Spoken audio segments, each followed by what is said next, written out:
All right, one thing that I found on Twitter last night was a tweet from ESPN running a link to the ESPN.com website with a conversation between Mike Greenberg and Roger Goodell. Greenberg spoke to all of the sports commissioners, and the biggest news in the discussion between Greenberg and Goodell came from Goodell's comments about Colin Kaepernick, a guy that Goodell did not mention in that video that first surfaced 11 days ago. Here is Goodell talking to Mike Greenberg of ESPN about Colin Kaepernick. If he wants to resume his career in the NFL, that obviously is going to take a team to make that decision, but I welcome that, support the club making that decision, and encourage them to do that. If his efforts are not on the field, but and continuing to work in this space, we welcome to that table and to be able to help us and guide us and help us make better decisions about the kinds of things that need to be done in communities. We have invited him in before, and we want to make sure that everybody's welcome at that table and trying to help us deal with some very complex, difficult issues that have been around, unfortunately, for a long time. But I hope we're at a point now where everybody's committed to making long-term sustainable change. All right, that's Goodell specifically in response to the question of Colin Kaepernick's status, and he said he would encourage a team to sign him. Look, I've been saying this all along. If he really wanted a team to sign Colin Kaepernick, it would happen quickly. Things like this happen.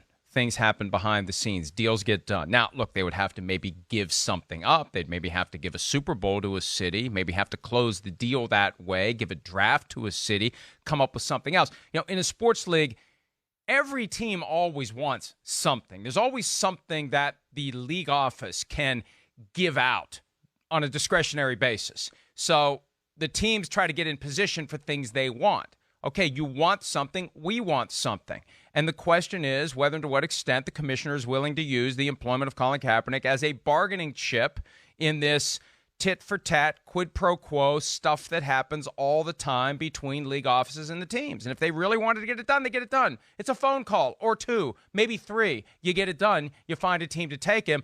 And people would be surprised to know that's the way the sausage is made. Well, that's the way the sausage is made. So, look, it's one thing to answer a question that you're asked directly. And what else is he going to say? If you really want him back in the NFL, there's a way to get him back in the NFL.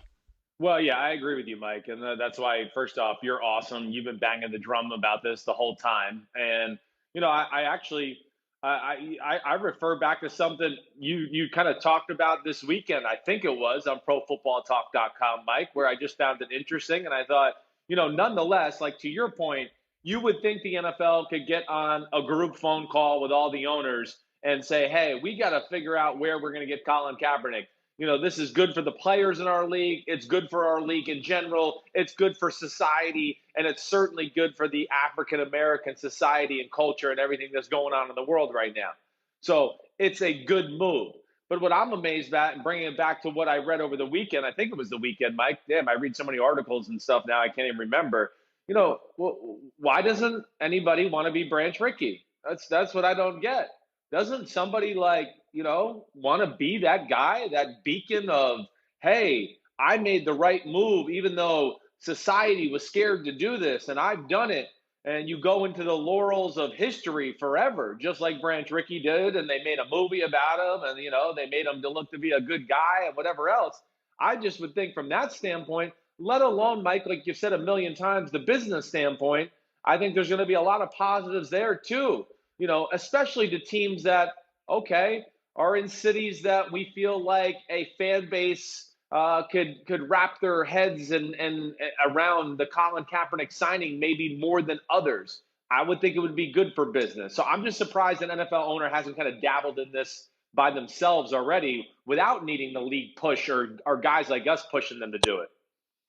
Immediately, Colin Kaepernick would have the top-selling jersey in the NFL in his new team's colors and logos. Immediately, that team would have a national following. Immediately, the coach, the owner, the GM, or some combination of the three would be hailed as somebody who would be like a modern-day Branch Rickey. And obviously, the two situations are different. Branch Rickey is the general manager, was of the Brooklyn Dodgers, who broke the color barrier in baseball in 1947 by signing Jackie Robinson.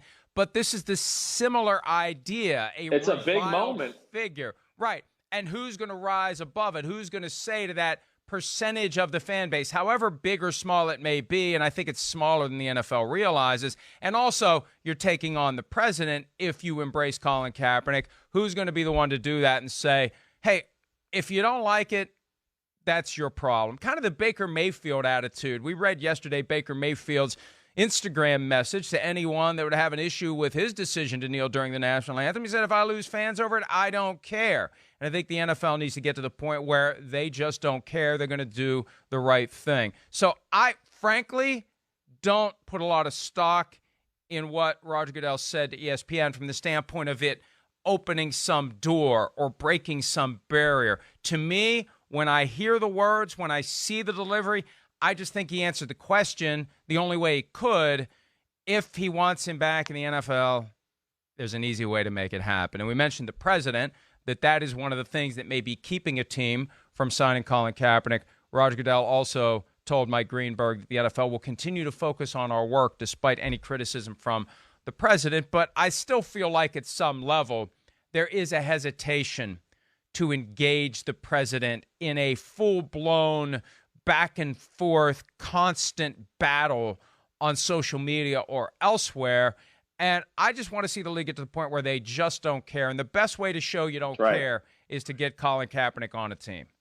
Well, yeah, it is. And to support the players for kneeling for the anthem, if that's what they decide to do as far as their form of peaceful protest, whatever that may be. But, yeah, the NFL needs to support that.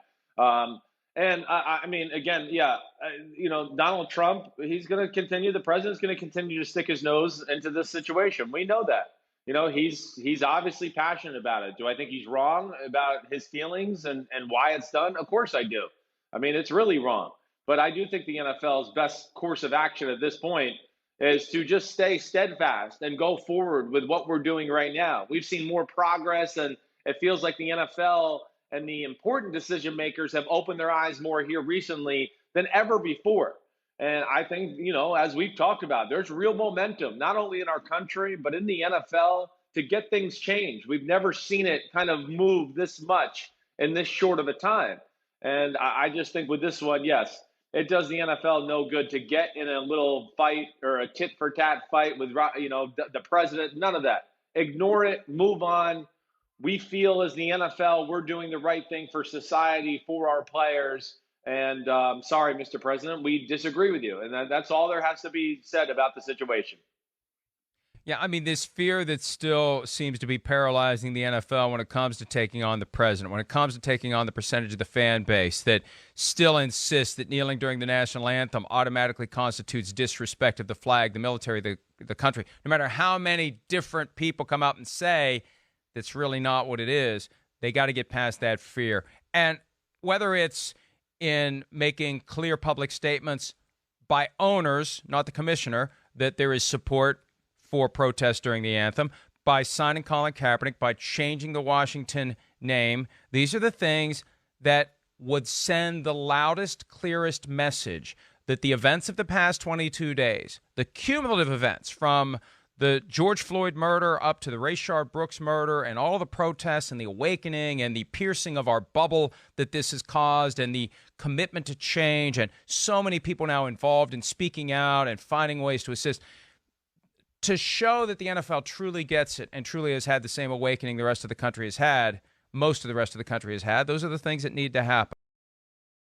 Hi, I'm Mike Tirico, and thanks for watching. Make sure to hit subscribe for the latest news and highlights from NBC Sports.